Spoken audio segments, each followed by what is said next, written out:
자, 그 다음에 농촌에서 농작업을 하다가 가장 많이 일어나는 게 외상 또는 저희가 손상이라고 얘기를 합니다. 손상이라고 하면 어디 피부가 찢겨지거나 또는 피부가 뭐 어디가 절단이 된다든지 또는 어딘가 뭐 긁힌다든지 그러한 여러 가지 사례들이 있는데, 그런 사례들에 대해서 내가 어떻게 조치를 취하면 될까라고 해서 제가 몇 가지만 좀 뽑아서 가지고 와봤습니다. 자, 일반적으로 이렇게 어딘가 손상이 일어났다라고 하면 그 손상을 입은 대상자분한테 최대한 안정을 시켜주는 게 가장 좋습니다. 그래서 보통 첫 번째는 갇힌 부위를 최대한 움직이지 않게 쉬게 하는 것이 가장 첫 번째고요. 그리고 두 번째는 얼음찜질이라는 걸 해주면 다친 부위에 혈관이 있죠. 거기도 혈관이 있거든요. 우리 몸 전체에는 다 혈관이 있는데 그 혈관에 얼음찜질을 하면 그 혈관 부위가 수축이 됩니다. 쪼그라들어요. 쪼그라들면 피가 어떻게 될까요? 안 나게 됩니다. 일정 부분 시간 동안. 그래서 얼음찜질을 잠깐 대고서 한 20-30초 정도 대고서 혈관을 수축하게 만들어서 그 부위에서 더 이상 피가 흐르지 않게 막아주는 걸 얼음찜질로 하게 되고요. 그 다음에 압박이라고 하는 거는 다친 부위를 직접적으로 붕대로 감아주는 거.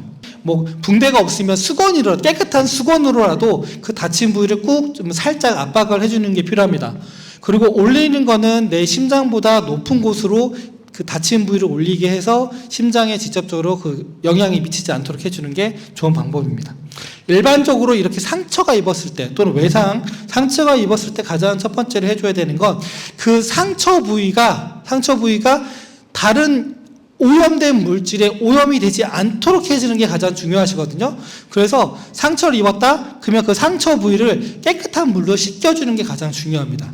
그러면 어떤 물에 씻겨주느냐? 흐르는 물에다 씻기셔야 됩니다. 만약에 자, 그 다음에 농촌에서 농작업을 하다가 가장 많이 일어나는 게 외상 또는 저희가 손상이라고 얘기를 합니다. 손상이라고 하면 어디 피부가 찢겨지거나 또는 피부가 뭐 어디가 절단이 된다든지 또는 어딘가 뭐 긁힌다든지 그러한 여러 가지 사례들이 있는데, 그런 사례들에 대해서 내가 어떻게 조치를 취하면 될까라고 해서 제가 몇 가지만 좀 뽑아서 가지고 와봤습니다. 자, 일반적으로 이렇게 어딘가 손상이 일어났다라고 하면 그 손상을 입은 대상자분한테 최대한 안정을 시켜주는 게 가장 좋습니다. 그래서 보통 첫 번째는 갇힌 부위를 최대한 움직이지 않게 쉬게 하는 것이 가장 첫 번째고요. 그리고 두 번째는 얼음찜질이라는 걸 해주면 다친 부위에 혈관이 있죠. 거기도 혈관이 있거든요. 우리 몸 전체에는 다 혈관이 있는데 그 혈관에 얼음찜질을 하면 그 혈관 부위가 수축이 됩니다. 쪼그라들어요. 쪼그라들면 피가 어떻게 될까요? 안 나게 됩니다. 일정 부분 시간 동안. 그래서 얼음찜질을 잠깐 대고서 한 20-30초 정도 대고서 혈관을 수축하게 만들어서 그 부위에서 더 이상 피가 흐르지 않게 막아주는 걸 얼음찜질로 하게 되고요. 그 다음에 압박이라고 하는 거는 다친 부위를 직접적으로 붕대로 감아주는 거. 뭐 붕대가 없으면 수건으로, 깨끗한 수건으로라도 그 다친 부위를 꾹 좀 살짝 압박을 해주는 게 필요합니다. 그리고 올리는 거는 내 심장보다 높은 곳으로 그 다친 부위를 올리게 해서 심장에 직접적으로 그 영향이 미치지 않도록 해주는 게 좋은 방법입니다. 일반적으로 이렇게 상처가 입었을 때 또는 상처가 입었을 때 가장 첫 번째로 해줘야 되는 건 그 상처 부위가 다른 오염된 물질에 오염이 되지 않도록 해주는 게 가장 중요하시거든요. 그래서 상처를 입었다? 그러면 그 상처 부위를 깨끗한 물로 씻겨주는 게 가장 중요합니다. 그러면 어떤 물에 씻겨주느냐? 흐르는 물에다 씻기셔야 됩니다. 만약에 대야에다가 물을 받아서 그 받은 물을 가지고 상처 부위를 씻어준다? 그러면 상처 부위를 씻는 그 물은 다시 대야물로 들어가겠죠. 그러면 그 대야에 있던 물은 다시 오염이 되게 됩니다. 결국에는 오염된 물로 씻게 되다 보니까 최대한 흐르는 수돗물에다가 닦아주시는 게 가장 중요합니다. 그런 뒤에 이제 세척하고 소독하고 약을 바르고 이렇게 붕대까지 감아주는 게 좀 중요합니다. 혹시 집에 붕대 있으세요? 구급함 있으세요? 구급함? 다 있으시죠? 집에? 네, 아마 다 있으실 거예요. 혹시 붕대 사용해 보신 적 있으세요? 붕대? 안 해보셨을 거예요, 거의 대부분이. 그런 건 따로 안 해보셨죠? 저희가 지금 그 교육자로 지금 만들고 있거든요. 직접 실습까지 해보실 수 있게, 그건 나중에 저희가 좀 설명을 또 나중에 드릴 기회가 있으면 해드리겠습니다. 그 다음에 일반적으로 이제 좀 심하게 다치면 절단되는 이제 외상 사고가 농촌 지역에 많이 있습니다. 보면 제가 지난주에 그 가지 파쇄기 혹시 아시죠? 잔가지 파쇄기. 잔가지 파쇄기가 올해부터는 영농 부산물 태우지 말고 잔가지 파쇄기로 파쇄해서 사용하라고 지금 저희가 많이 홍보를 해드리고 있는데 알고 계시나요? 모르시나요? 어떻게 모르시지? 네, 지금 그거 홍보를 지금 하고 있는데 아마 올해 그 시군농업기술센터의 이제 농기계 임대 사업소에서 이제 가지 같은 거 태우지 말고 이제 그 파쇄 차를 이용해서 태워라라고 얘기를 했습니다. 근데 파쇄기를 이용해서 작업을 하다 보니 위험한 게 뭐냐면 손이 거기에 빨려 들어가가지고 절단되시는 분들이 굉장히 많아요. 혹시 주변에 그런 분 계시나요? 없으신가요? 근데 그게 저희가 그 소방청에 응급실 그 무슨 데이터가 있어서 그걸 가지고 끌어가지고 분석을 해보니까 그 실제로 다치셔가지고 손가락이 잘리시는 분들을 보면 거의 다 농업인들이세요. 거의 대부분이. 그러면 그 잘린 부위를 잘렸어. 일을 하다가 잘리면 예를 들어 제 손가락이 잘렸습니다. 그럼 저는 이 손가락 어떻게 해야 될까요? 붙여야겠죠. 그러면 이 손가락을 붙이는 데 있어서 잘린 손가락을 나는 어떻게 들고 가야 할까요? 병원으로. 그냥 들고 가면 될까요? 랩 포장해가지고요. 얼음에다가요. 또는 뭐 우유팩에다가 우유를 넣어가지고요. 보통 잘린 손가락 같은 경우에는 4시간 이내만 가져가면 잘 붙습니다. 그리고 붙은 상태에서 일반적으로 움직이실 때와 평상시 움직이실 때와 전혀 다르지 않게 똑같이 회복이 되십니다. 근데 이걸 가져가는 방법을 몰라가지고 이게 손가락을 제대로 못 가져가시잖아요. 손가락을 제대로 못 가져가게 되면 이 손가락이 올바른 방법으로 가져가지 않게 되면 손가락이 썩습니다. 썩은 손가락을 붙인다? 의미가 있을까요? 전혀 의미가 없습니다. 그래서 이 손가락을 어떻게 하면, 잘린 부위를 어떻게 하면 잘 가져가느냐? 첫 번째는 이렇습니다. 깨끗한 수건이나 또는 헝겊이나 또는 뭐 거즈가 있으면, 붕대 같은 게 있으면 그걸로 몇 번 감아줍니다. 그걸 감아주시고요. 그거를 일반 그 일회용 봉투 있으시죠? 그 일회용 봉투에다 넣어주십니다.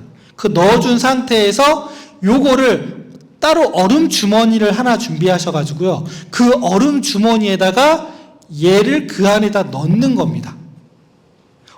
그러면 이거를 하고서 이렇게 붕대에다가 그냥 감아서 이걸 그냥 바로 얼음 주머니에다 넣는 건 어떨까?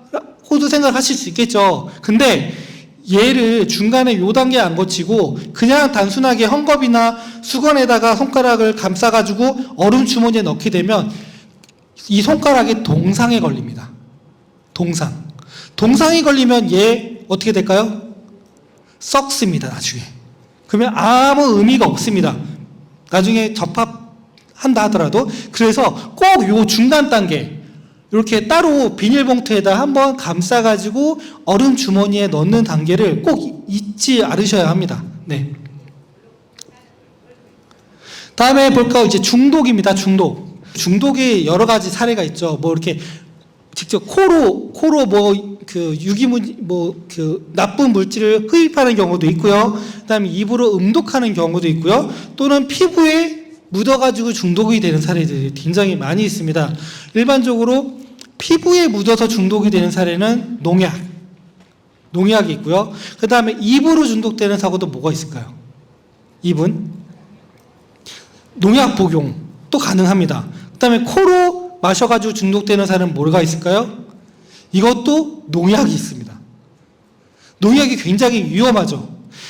뭐 요즘에는 안 그런다고 치지만 농약으로 자살하시는 분들도 아직 많이 계시고요. 실제로. 그리고 농약 살포하시다가 중독되시는 사고들도 굉장히 많으십니다. 혹시 요즘에는 농약 살포할 때 드론 많이 사용하시죠? 드론 많이 사용하실 텐데 혹시 드론 농약 살포할 때 여기 계신 선생님들도 현장에 나가 계시죠? 논이나 밭이나. 그러면 그때 그냥 가시나요? 아니면 마스크 쓰고 그다음에 방제복 입고 그렇게 나가서 보고 계시나요? 그냥 나가요. 그러면 그냥 일반적으로 그냥 혼자 살포하는 거랑 거의 다르지 않게 농약에 계속 노출이 되시는 거예요. 혹시 제가 하나 보여드릴게요. 농약 살포하시다가 눈이 간지럽다든지 또는 뭐 코가 훌쩍거리고 콧물이 난다든지 또는 막 피부가 간지럽다라든지 이런 거 경험해 보신 분들 계실까요? 다 있으시죠? 다 있으실 겁니다. 방제복 하지 않은 이상 피부 가려운 거는 다 느껴보셨을 거예요. 요게 급성 농약 중독의 하나의 사례가 됩니다. 급성 농약 중독. 급성 농약 중독 같은 경우에는 당장은 괜찮으세요. 그냥 가려운 증상 그거 씻어주면 괜찮아지시거든요. 근데 이거 그냥 뭐 단기로 끝나면 별 문제가 안 되는데 여기 계신 선생님들이 농사를 1, 2년 지으실 게 아니고 오랫동안 앞으로 더 지으셔야 되잖아요. 그러면 장기적으로 그 단발성으로 일어나는 그 급성 농약 중독 그 증상이 계속 일어나게 되면 이게 나중에 만성 농약 중독이라는 걸로 빠지게 됩니다. 자, 이 만성 농약 중독의 위험성이 뭐냐? 그 첫 번째 제일 높은 게 암에 걸릴 수 있는 위험이 굉장히 높아지는 거예요. 암 또는 백혈병 또는 그 파킨슨병이라 그래가지고 그 이렇게 무릎 관절 꺾이는 거 있으시죠? 그게 만성 농약 중독에 의해서 걸리실 수 있는 부분들입니다. 그래서 힘드시더라도 웬만하면 농약 방제복 꼭 하셔야 되고요. 고글 쓰셔야 되고요. 그다음에 마스크 쓰셔야 합니다. 그리고 웬만하면 직접 살포하지 마세요. 직접 살포하지 마시고 드론으로 살포를 하셔야 되고요. 또는 무인 방제기를 꼭 사용을 하시는 게 가장 좋습니다. 꼭 그리고 살포를 하셔야 된다고 하면 꼭 복장, 개인 복구 꼭 착용하신 상태에서 살포를 하시는 게 가장 좋습니다. 그래서 만약에 이렇게 내가 어떻게 그 농약이라든지 어떤 물질들에 의해서 뭐 복용을 한다든지 또는 잘못해서 뭐 노출이 된다 이랬을 때는 제일 빨리 처치할 수 있는 거는 최대한 빨리 씻는 거예요. 최대한 빨리 씻는 거. 그리고 막 이런 경우도 있습니다.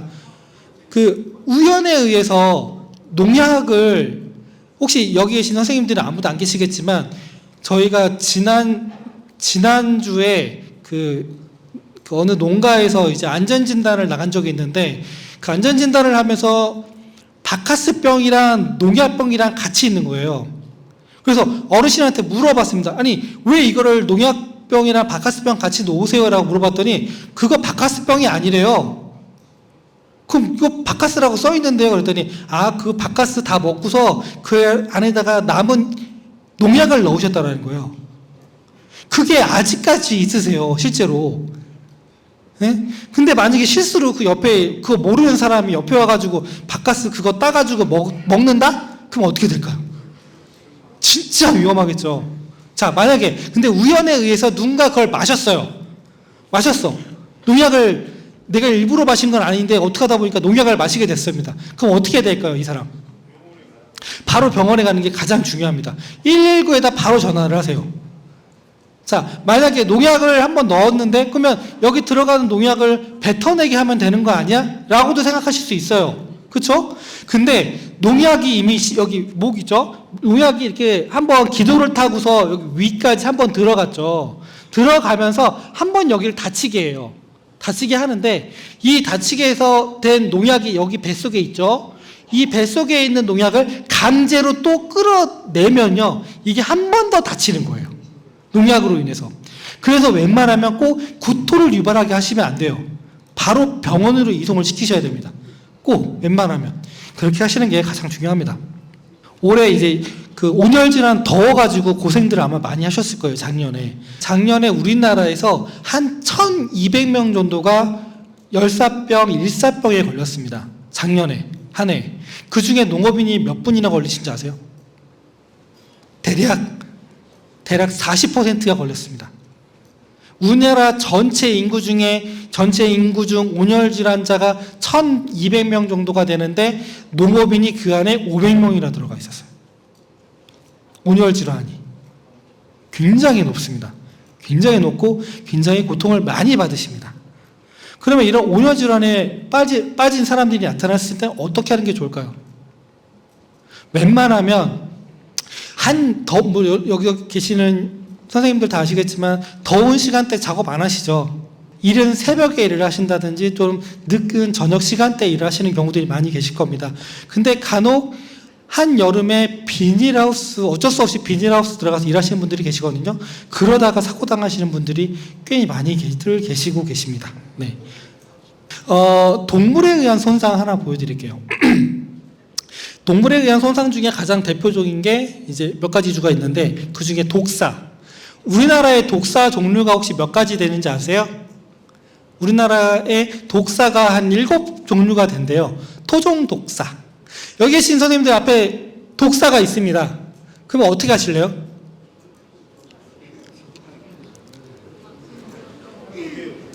죽인다. 또는 피한다. 또는 그걸 잡아서 당금주를 한다. 뭐 여러 가지들이 있습니다. 근데 첫 번째는 이거죠. 그냥 피하셔야 합니다. 그냥 피하시는 게 가장 좋고요. 이거는 그냥 여담인데, 제가 아는 이제 지인분이 계시는데, 한 2000년도였어요. 2000년 초반에 그분이 중국에서 사업을 하시다가 중국에서 이제 술을 사오신 거예요. 술을. 근데 그 술이 무슨 술이었냐면, 그 백사 있잖아요. 백사. 그 흰색 뱀. 그걸로 담근 백사주라는 거예요. 그래서 그때 당시 꽤 되게 비싼 금액으로 그걸 사가지고 그 술을 담금질을 원래 들어올 수 없거든요. 국내로 다시 외국 술이. 근데 어떻게 그거를 한국으로 가지고 오신 거예요. 한 요만한 사이즈로.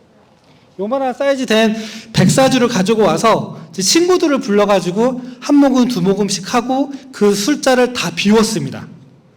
그리고 다음날 친구들이 다시 모였습니다. 모여가지고 친구들이 그러는 거예요. 야, 그 뱀 안 버렸지? 안 버렸으면 거기다가 다시 술을 넣어서 삭히자. 그럼 또 먹을 수 있으니까. 그렇게 얘기를 했어요. 그랬더니 이제 그 지인분이 니네 정말 그 술을 먹고 몸이 좋았느냐 물어봤습니다.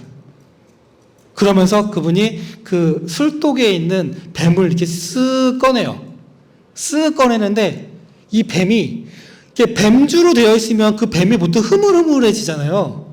근데 얘가 칼처럼 꼿꼿하게 빠져나오는 거예요. 왜 그런 것 같았을까요?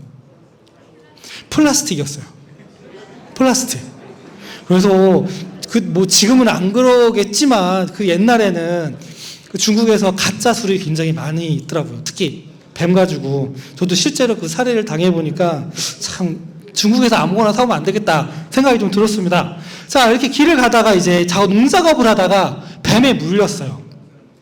뱀에 물리면 어떻게 할까요? 뱀을 피해서 최대한 그 자리를 벗어나는 게 가장 먼저 첫 번째. 그게 첫 번째고요. 그 다음에 뱀을 보통 물리는 부위는 다리 부위가 되시거든요. 발 부위. 발 부위가 되면 그 물린 부위보다 심장에 가까운 위쪽 부분으로 한 5에서 10cm 정도 되는 높이에다가 이렇게 깨끗한 헝겊이라든지 또는 수건을 가지고서 묶어주시는 게 가장 중요해요. 근데 묶어줄 때 어떻게 묶어주냐? 너무 꽉 묶어주면 요게 이분처럼 여기 다리 밑에 있죠. 여기에 피가 안 흘러가지고 오히려 새까맣게 괴사가 됩니다. 그러면 그 부분이 썩어요. 썩게 되면 어떻게 될까요? 다리를 잘라야 됩니다. 그렇기 때문에 요걸 하실 때 웬만하면 손가락 한두 마디 정도 들어갈 정도의 세기로만 묶어주시면 돼요. 그리고 이 부위가 최대한 심장보다는 낮은 위치에 가게 하셔야 되고, 또 하나가 움직이시면 안 됩니다. 안정. 그래서 119가 올 때까지 최대한 안정된 상태에서 쉬시는 게 가장 중요합니다. 그렇게 꼭 조치를 취해 주시면 됩니다. 그리고 또 하나가 이제 벌에 의한 자상, 찔리는 사고들, 벌에 의해서 물린 사고들이 많이 일어나는데, 이거 같은 게 벌 많이 쏘여 보셨죠? 여기 선생님들. 벌 쏘이면 벌침이 꽂히죠? 어떻게 빼세요? 손으로 떼시는 경우도 계시고요. 그거는 이제 벌침이 큰 경우. 보통 벌침이 피부 속 깊게 박히게 되면 손가락으로 해도 안 빠지죠, 보통. 그래서 웬만하면 이렇게 카드 있죠, 카드. 신용카드 가지고 이렇게 밀어내시면 벌침이 잘 빠져요. 신용카드 이렇게 밀어내시면.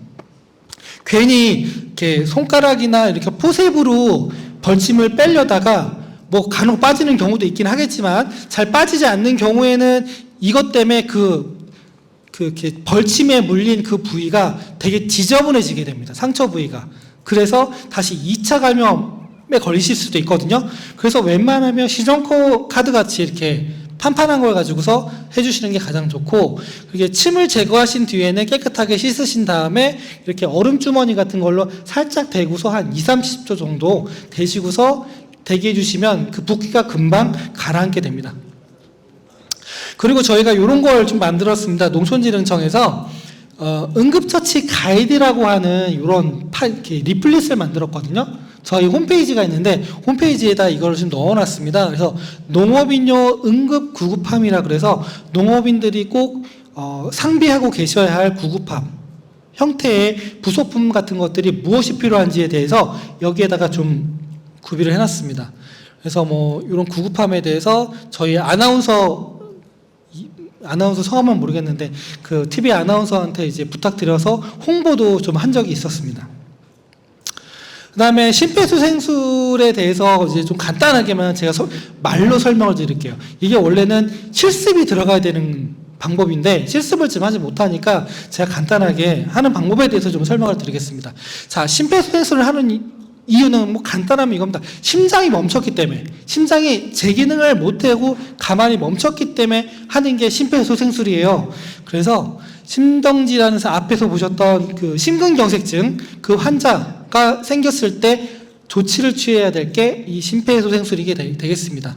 자, 일반적으로 이 심장이 멈추게 되면요, 이 심장이 펌핑을 해가지고 그 펌프질을 막 하면서 심장에 있는 깨끗한 피들이 우리 몸 신체 전체에다 뿌려지게 되어 있습니다. 그 중에 가장 중요한 부분이 심장에서 나온 피가 뇌에도 들어가요. 뇌에도. 근데 이 심장이 망가져가지고 혈액을 뿜어내지 못해요. 그랬을 때 보통 한 4분 이내로, 심장이 멈추고서 4분 이내로 심폐소생술이라는 걸 하면 이 사람이 완전히 회복이 돼요. 완전히 회복이 됩니다. 근데 4분이 지나고 한 10분 사이쯤 된다? 그러면 그때는 뇌에 피가 흐르지 않기 때문에 피가 전달이 안 돼가지고 뇌가 멈추기 시작해요. 그래서 회복이 돼도 앞에서 보셨던 것처럼 몸을 제대로 가누지 못하는 상태가 됩니다. 또는 기억을 잘 못한다든지 여러 가지 상태가 빠지게 되고, 그 뒤에 10분이 지나게 된다. 심폐소생술을 하지 않은 상태로 10분이 지나게 되면 거의 이제 회복이 불가능한 상태가 되게 됩니다.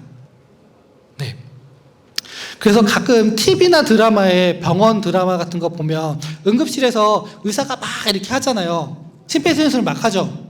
근데 보통 한 10분 이상 했는데도 안 깨어나는 사례들 경우에는 거의 사망이라고 보시면 됩니다. 거의 사망.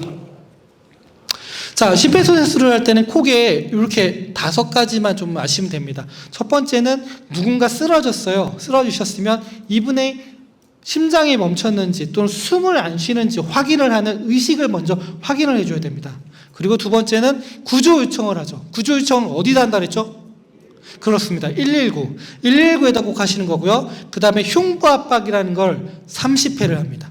30회를 하고, 그 다음에 인공호흡 2회, 그 다음에 흉부압박과 인공호흡을 계속 반복적으로 누가 올 때까지 119 구급대원이 오실 때까지 계속 반복적으로 해주시면 됩니다. 자, 일단 방법 한번 보여드릴게요. 첫 번째, 쓰러져 있는 사람을 보면 의식을 먼저 확인합니다. 의식 확인할 때 가장 많이 쓰이는 방법이 여기 쇠골 있으시죠? 쇠골. 이 부분을 막 세게 때리도 별로 아프지 않아요. 그래서 여기를 막 세게 때려서 괜찮으세요? 괜찮으세요? 확인을 합니다. 그렇게 했을 때 의식이 있는 분들이면 몸을 뒤척이시거든요. 약간씩은.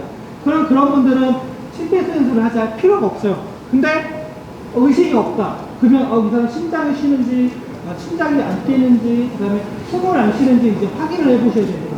가장 좋은 방법은 여기 대상자분이 쓰러지시면 귀 한쪽을 쓰러지신 분의 코에다 갖다 댑니다. 코에다 갖다 대고 배 부위를 봤을 때 배가 숨을 쉬어서 이렇게 올라갔다 내려갔다 올라갔다 내려갔다 요거 하는지를 보시는 거예요. 그런 게 안 보인다. 그러면 바로 구조 요청을 합니다. 어떻게? 저기 모자 쓰시고 마스크 쓰신 여사님 119에다 전화해 주세요. 누군가를 딱 짚고 얘기를 하셔야 됩니다. 왜 그럴까요? 서로 미룹니다. 저기 도와주세요. 119에다 전화해 주세요. 그러면 누가 전화할지 몰라요. 누군가 하셨겠지 라고들 생각을 하시는 사례들이 많습니다. 그래서 꼭 누군가를 찝어가지고 119 구급대원에게 응급한 환자가 있으니 꼭 전화를 부탁드립니다 라고 해주시고요. 또한 덧붙여서 제세동기 좀 가져다 주세요 라고 부탁을 해주십니다. 자, 그렇게 확인을 하고 이제 구급대원이 올 때까지 흉부압박이라는 걸 해주게 됩니다. 이 흉부압박이라는 거는 여기 보시면 복장뼈가 있고요. 복장뼈 약 한 2분의 1 지점 부위에다가 이 정도 되거든요. 이 정도 부위에다가 압박을 해주시는 겁니다. 압박하는 방법은 한 손은 이렇게 있으면 이 손을 최대한 이렇게 이 부위로 눌러주시는 거거든요.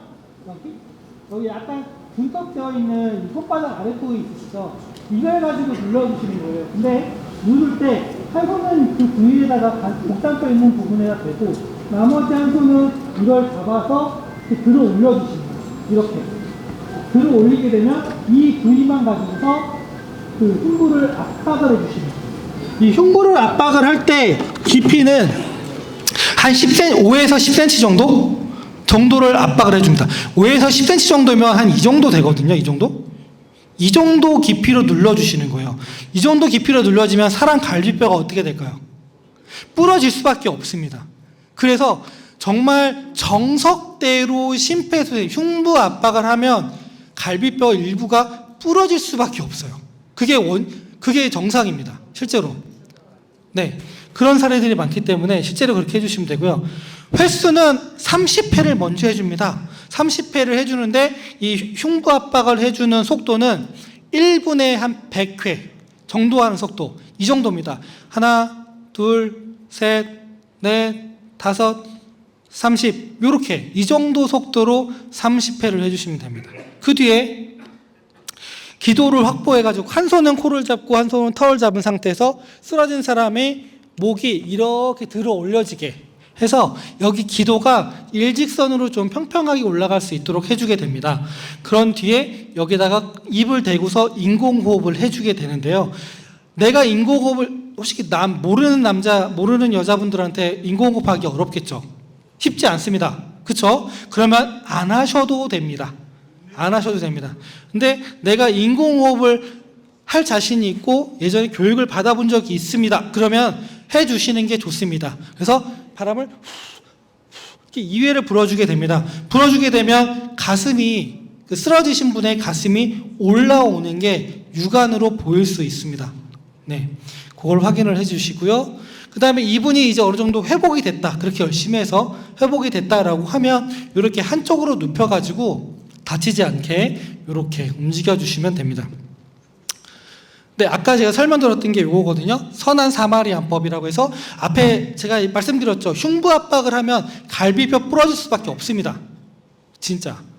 그랬을 때 이 사람이 회복을 했고 회복한 상태인 분이 내 갈비뼈 부러졌으니 당신이 물어내 했을 때 그 도와주신 분들은 이 법에 의해서 어느 정도는 법적 테두리에 보호를 받는다라는 거 알아두시면 될 것 같습니다. 그리고 제세동기라고 하는 거, 요거는 아마 보통 마을회관에 다 있으실 거예요. 혹시 이런 거 못 보셨나요? 마을회관에? 제세동기라고 여기도 어디 있을 텐데.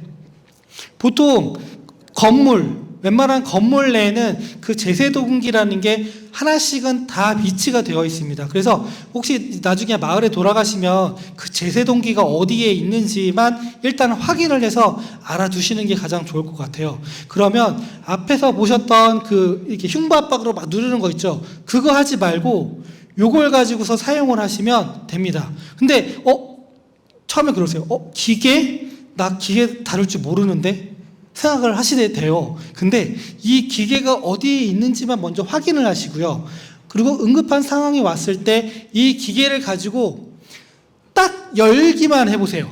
그러면 열면 어떻게 하라고 그림으로 설명이 되어 있어요. 한글로. 그리고 전원만 키면 우리나라 말로 설명을 해줘요. 그래서 그거대로만 하시면 돼요. 그거대로만. 그래서 절대 어렵지 않으니까 마을 집 근처에 제세동기가 어디에 있는지 꼭 확인을 해주시는 거 꼭 잊지 않으셨으면 좋겠습니다. 그리고 이렇게 저희 응급처치 가이드와 관련해서는 농업인안전 365라는 홈페이지가 있습니다. 이 홈페이지 안에 각종 응급한 상황이 일어났을 때 어떻게 조치를 취하면 되는지에 대해서 동영상으로 설명을 해놨으니까 혹시 나중에 시간적 여유가 계시면 꼭 한번 둘러보시는 거 좀 확인을 드렸으면 좋겠습니다. 네, 좀 제가 시간이 짧아가지고 최대한 빨리 하느라고 말이 좀 빨랐을 것 같고 전달이 어떻게 잘 되었는지. 네. 아무튼 선생님들 지금 1시간 동안 들어주셔서 정말 감사합니다. 네.